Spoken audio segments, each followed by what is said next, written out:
एक छोटे से गांव आकार की है, जो कर्नाटका के उडुपी जिले में बसा था। यह गांव इतना शांत था कि यहां के लोग अपनी रोजमर्रा की जिंदगी में खोए रहते थे। लोग इस गांव को स्वर्ग से कम नहीं मानते थे। हरे भरे खेतों और तंग गलियों में चलते हुए आपको महसूस होता था जैसे समय भी यहां रुक सा गया हो। लेकिन फिर एक रात ऐसा हुआ कि गांव की सारी शांति चुपके से दरक गई। एक खौफनाक राज सामने आया जिसने गांव को हिलाकर रख दिया। इस गांव में बालकृष्ण पुरी नाम का एक आदमी रहता था, जो अपने संघर्ष और मेहनत के बल पर एक होटल मालिक बन चुका था। उसकी जिंदगी साधारण और सुखी थी। उसकी पत्नी प्रतिमा उसकी साथी थी, और दोनों के बीच कभी भी कोई बड़ी दिक्कत नहीं थी। आकार गांव के निवासी 44 वर्षीय बालकृष्ण पुरी एक मेहनती व्यक्ति थे, जिन्होंने अपने संघर्षों के बावजूद हार नहीं मानी। अपनी मेहनत के बल पर उन्होंने एक होटल स्थापित किया। उनके माता पिता और भाई बहन उनके साथ रहते थे। 2007 में उन्होंने प्रतिमा से विवाह किया। वे मध्यम आय वर्ग से संबंधित थे और स्थिर एवं संतुष्ट जीवन जी रहे थे। समय के साथ बालकृष्ण और प्रतिमा के 2 बच्चे हुए। बच्चों की बढ़ती शैक्षणिक आवश्यकताओं को पूरा करने के लिए प्रतिमा ने काम करने का निर्णय लिया। बालकृष्ण ने उन्हें नौकरी करने के बजाय एक ब्यूटी पार्लर शुरू करने की सलाह दी। प्रतिमा ने ब्यूटी कोर्स किया और बालकृष्ण ने उनकी मदद से उनके घर के पास एक छोटा सा ब्यूटी सैलून स्थापित किया। यद्यपि उनके बीच कभी कभी बहस होती थी, लेकिन उनका विवाह मजबूत बना रहा। जब भी विवाद होते, प्रतिमा के भाई संदीप मध्यस्थता करते। बालकृष्ण और संदीप की गहरी मित्रता थी, जो समुदाय में प्रसिद्ध थी। 17 वर्षों तक बालकृष्ण और प्रतिमा का वैवाहिक जीवन सुचारू रूप से चला। लेकिन अगस्त 2024 में बालकृष्ण अचानक बीमार पड़ गए। उन्हें लगातार उल्टी और बुखार हो रहा था, जो ठीक नहीं हो रहा था। परिवार ने इसे मौसमी बीमारी मानकर स्थानीय डॉक्टर से परामर्श किया। हालांकि उनकी सेहत में उतार चढ़ाव बना रहा। कभी सुधार होता तो कभी फिर से बिगड़ जाती।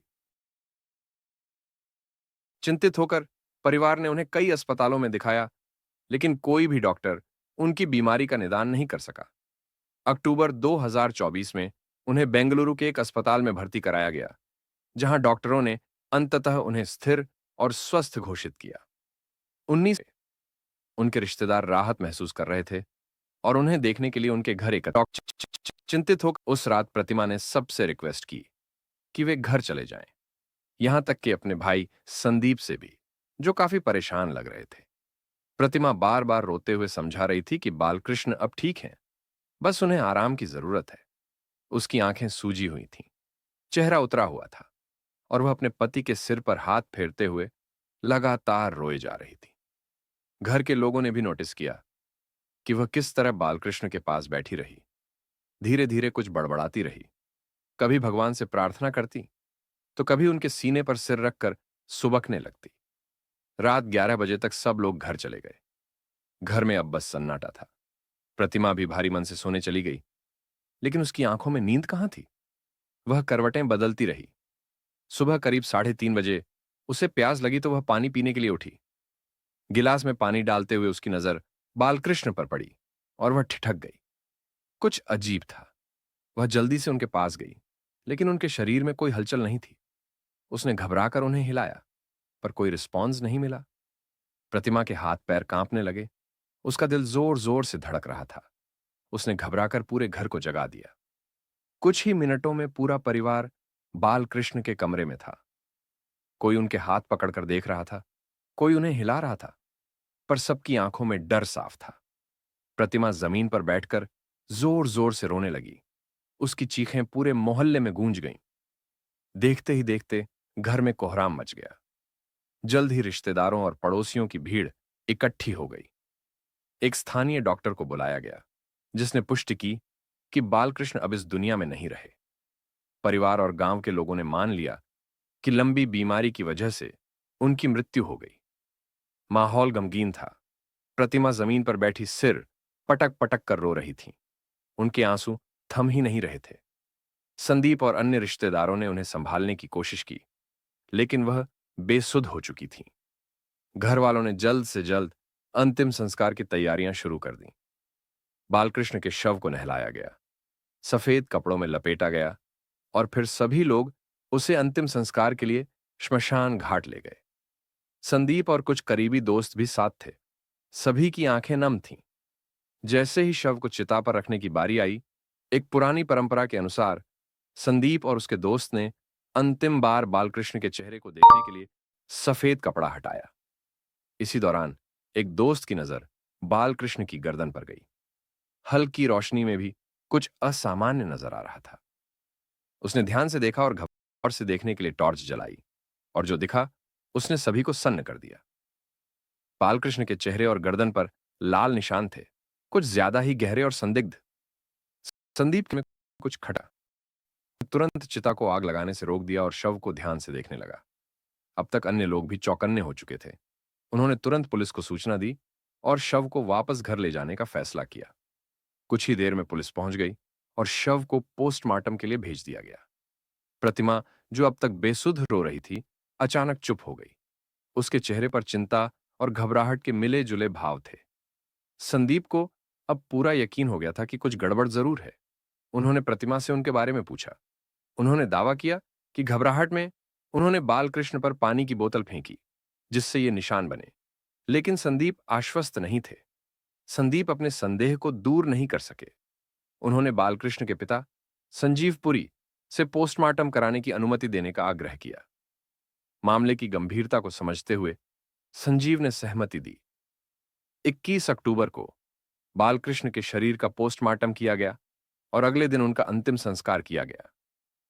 23 अक्टूबर को संदीप ने अपनी बहन प्रतिमा को एकांत में बुलाया। उसके मन में कई सवाल उठ रहे थे और वह जानता था कि अगर उसने सीधे आरोप लगाए तो प्रतिमा कोई ना कोई बहाना बना लेगी।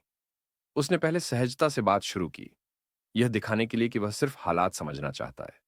उसने पूछा कि क्या उस रात कोई घर आया था। प्रतिमा ने बिना हिचकिचाए इनकार कर दिया, लेकिन संदीप उसकी घबराहट को भांप चुका था। फिर उसने एक बड़ा दांव खेला और कहा कि उसे पहले से ही उसके और दिलीप के रिश्ते के बारे में सब कुछ पता है। यह सुनते ही प्रतिमा का चेहरा उतर गया, उसके हाथ कांपने लगे और उसके माथे पर पसीना आ गया। वह समझ चुकी थी कि अब झूठ बोलने से कोई फायदा नहीं होने वाला। संदीप ने और दबाव डालने के लिए फोन निकाला और ऐसे दिखाया जैसे उसके पास कोई रिकॉर्डिंग हो। यह देखकर प्रतिमा पूरी तरह डर गई और आखिरकार टूट गई।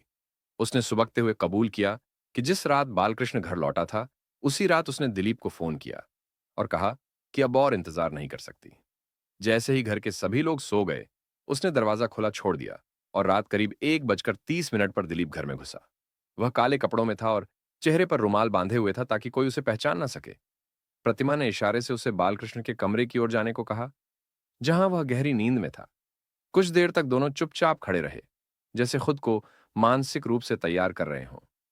दिलीप ने अपनी जेब से चाकू निकाला और उसकी धार पर उंगली फेरने लगा, लेकिन प्रतिमा ने सिर हिलाकर इशारा किया कि इसकी जरूरत नहीं पड़ेगी।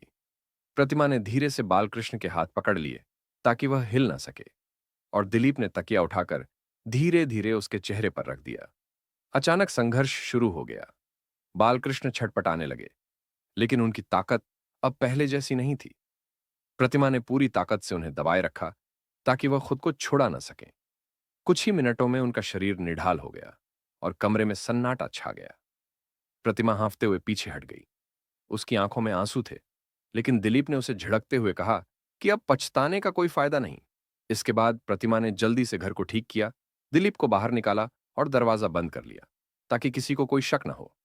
सुबह होते ही उसने सबसे पहले जोर जोर से चीखकर परिवार वालों को बुलाया, खुद को एक दुखी पत्नी के रूप में पेश किया, और पूरे गांव में यह खबर फैल गई कि बालकृष्ण की अचानक मृत्यु हो गई।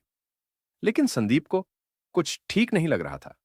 उसने जब अंतिम संस्कार से पहले बालकृष्ण के चेहरे और गर्दन पर अजीब निशान देखे, तो वह अंदर ही अंदर परेशान हो गया। जब शव को अग्नि के हवाले करने की तैयारी चल रही थी, तभी संदीप ने रुकने को कहा और जोर देकर कहा कि पोस्टमार्टम कराया जाए। पुलिस को सूचना दी गई और जब रिपोर्ट आई तो साफ हो गया कि बालकृष्ण की मौत प्राकृतिक नहीं थी। इसके बाद संदीप ने पुलिस को वह सब कुछ बता दिया जो उसने अपनी बहन से उगलवाया था। पुलिस ने प्रतिमा और दिलीप को गिरफ्तार कर लिया और उनके खिलाफ हत्या और आपराधिक साजिश का मामला दर्ज कर लिया गया। जैसे जैसे जांच आगे बढ़ी, यह खुलासा हुआ कि प्रतिमा और दिलीप ने बालकृष्ण की हत्या की योजना बहुत पहले ही बना ली थी, लेकिन इसे अंजाम देने के लिए वे कोई जोखिम नहीं लेना चाहते थे। उन्हें यकीन था कि अगर बालकृष्ण अचानक मर गया तो शक उन पर आ सकता है, इसलिए उन्होंने पहले उसे धीरे धीरे जहर देकर कमजोर करने की योजना बनाई। प्रतिमा ने पिछले कुछ महीनों में लगातार बालकृष्ण के खाने में जहर मिलाना शुरू कर दिया। उसने अर्सेनिक ट्रायोनेक्साइड, जो आमतौर पर ब्लड कैंसर के इलाज में कीमोथेरेपी के रूप में इस्तेमाल होता है, का इंतजाम दिलीप के जरिए करवाया। दिलीप ने मेडिकल स्टूडेंट बनकर यह जहर एक दवा विक्रेता से खरीदा और फिर उसे छोटे छोटे पैकेट्स में बांटकर प्रतिमा को दे दिया। प्रतिमा बड़ी चालाकी से हर दिन बालकृष्ण के चावल में इसकी हल्की मात्रा मिलाने लगी, ताकि उसे तुरंत कोई संदेह न हो। धीरे धीरे इस जहर का असर होने लगा। बालकृष्ण की सेहत बिगड़ने लगी। पहले उसे हल्का बुखार और कमजोरी महसूस होने लगी, लेकिन कुछ हफ्तों बाद उसकी हालत गंभीर हो गई। वह लगातार उल्टियां करने लगा, खाना नहीं खा पाता था और धीरे धीरे उसका शरीर जवाब देने लगा। उसे कई बार चक्कर आने लगे और एक दिन वह अचानक बेहोश होकर गिर पड़ा। प्रतिमा ने सोचा था कि धीरे धीरे जहर देने से बालकृष्ण खुद ही मर जाएगा और किसी को शक भी नहीं होगा, लेकिन किस्मत को कुछ और ही मंजूर था। परिवार वालों ने जब उसकी गंभीर हालत देखी तो उसे तुरंत अस्पताल में भर्ती कराया गया। पहले उसे करकला के रोटरी अस्पताल ले जाया गया, लेकिन वहां उसकी हालत और बिगड़ गई। डॉक्टरों को शक हुआ कि उसे किसी तरह का जहरीला पदार्थ दिया गया है, लेकिन परिवार ने इसे पी लिया और संक्रमण समझा। जैसे ही बालकृष्ण की हालत और बिगड़ी, उसे मणिपाल के केएमसी अस्पताल और फिर मंगलुरु के वेनलॉक अस्पताल में भर्ती किया गया। यहां के डॉक्टरों ने बताया कि उसकी किडनी और लिवर गंभीर रूप से क्षतिग्रस्त हो चुके हैं, लेकिन सही समय पर इलाज मिलने के कारण उसकी जान बच सकती है। इसके बाद उसे बेंगलुरु के निमहांस और विक्टोरिया अस्पताल भेजा गया, जहां कई दिनों के इलाज के बाद उसकी हालत थोड़ी स्थिर हो गई। यह सुनकर प्रतिमा और दिलीप दोनों परेशान हो गए। उनकी महीनों की मेहनत बेकार चली गई थी।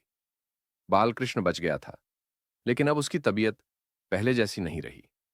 वह बेहद कमजोर हो चुका था और हमेशा थका थका सा रहता था।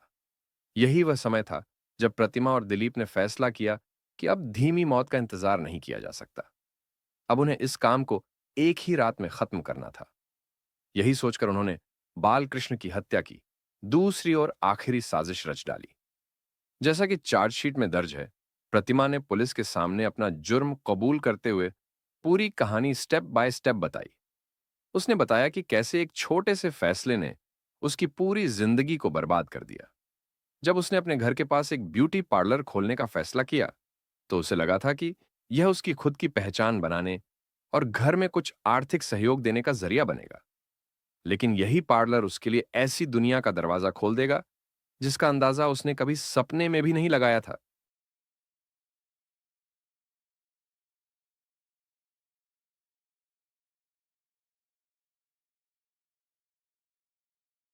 शुरुआत में सब कुछ अच्छा चल रहा था। पार्लर पर औरतें आती, सजती संवरती और घर लौट जाती। लेकिन एक दिन निरूपा नाम की महिला उसके पार्लर में आई। पहली बार मिलने पर वह एक साधारण ग्राहक लगी, लेकिन धीरे धीरे प्रतिमा को एहसास हुआ कि यह औरत अलग थी। वह अक्सर गंदी फिल्मों और अपने अनैतिक संबंधों की बातें करती थी। शुरू में प्रतिमा को ये बातें अजीब लगती थीं, लेकिन धीरे धीरे वह इन सब में रुचि लेने लगी। निरूपा ने उसकी सोच बदल दी। अब उसकी दुनिया सिर्फ घर, परिवार और पति तक सीमित नहीं रही। उसके मन में भी वैसा ही रोमांच पैदा होने लगा जैसा वह फिल्मों में देखती थी। निरूपा ने उसे दिलीप से मिलवाया, जो उसी के गांव का एक नौजवान था। दोनों की दोस्ती जल्दी ही गहरी हो गई और यह दोस्ती एक गहरी वासना में बदल गई। प्रतिमा का ब्यूटी पार्लर अब सौंदर्य सुधारने की जगह एक गुप्त अड्डा बन गया, जहां वह और दिलीप चोरी छिपे मिलते। प्रतिमा, जो कभी अपने पति से बेइंतहा प्यार करती थी, अब उसके साथ रहते हुए भी उसके बारे में कम ही सोचती। उसकी कल्पनाओं की दुनिया अब बदल चुकी थी और उसमें सिर्फ दिलीप था। शुरू में यह एक खेल जैसा लगा, लेकिन जब बालकृष्ण के व्यवहार में बदलाव आने लगा, तब प्रतिमा को एहसास हुआ कि वह दो दुनियाओं के बीच फंस गई है। उसका पति अधिक बीमार रहने लगा, लेकिन प्रतिमा को अब उससे कोई लगाव नहीं था। उसका ध्यान दिलीप पर था और वह उससे शादी करने के ख्वाब देखने लगी। लेकिन यह तभी मुमकिन था जब बालकृष्ण उनकी जिंदगी से पूरी तरह गायब हो जाए। इसी सोच ने उसे और दिलीप को खतरनाक रास्ते पर धकेल दिया। जिस रात उन्होंने बालकृष्ण की हत्या की, उस रात उसने सोचा था कि सब कुछ खत्म हो गया है और अब वह एक नई जिंदगी शुरू कर सकेगी। लेकिन जब संदीप ने अंतिम संस्कार से पहले बालकृष्ण के गले पर निशान देखे और मामले की जांच शुरू हुई, तो उसका बनाया हुआ झूठ का किला भर भराकर गिर गया। संदीप ने चालाकी से उसे बातों में उलझाया और जब उसने उसे यह विश्वास दिलाया कि वह सब कुछ पहले से जानता है, तो प्रतिमा अपने डर से हार गई और सब कुछ उगल दिया। जब पुलिस ने उसे गिरफ्तार किया, तब पहली बार उसे एहसास हुआ कि उसने अपनी जिंदगी ही नहीं, अपने बच्चों की जिंदगी भी बर्बाद कर दी है। जेल में बैठकर उसने कई बार सोचा कि अगर उस दिन उसने पार्लर खोलने का फैसला न किया होता, तो शायद उसकी जिंदगी आज भी पहले जैसी होती, सुखी और शांत। अगर उसने निरूपा जैसी दोस्ती को स्वीकार नहीं किया होता, तो शायद उसकी सोच कभी नहीं बदलती और वह अपनी शादीशुदा जिंदगी में खुश रहती। लेकिन लालच, वासना और झूठे सपनों ने उसकी दुनिया को उजाड़ दिया। इस कहानी से हम सबको एक सबक लेना चाहिए। एक गलत संगत, एक गलत दोस्त और एक गलत फैसला आपकी पूरी जिंदगी बर्बाद कर सकता है। आपको नहीं पता कि आपके आसपास कौन आपके अच्छे जीवन को बर्बाद करने के इरादे से बैठा है। इसलिए सतर्क रहें और इस कहानी को अपने दोस्तों के साथ शेयर करें। शायद कोई ऐसा व्यक्ति जो ऐसी ही किसी परिस्थिति में है, इससे सबक ले और अपनी जिंदगी बचा सके। क्योंकि कभी-कभी हम सीधे तौर पर किसी को नहीं समझा सकते, लेकिन एक कहानी ही उसे रास्ता दिखाने के लिए काफी होती है।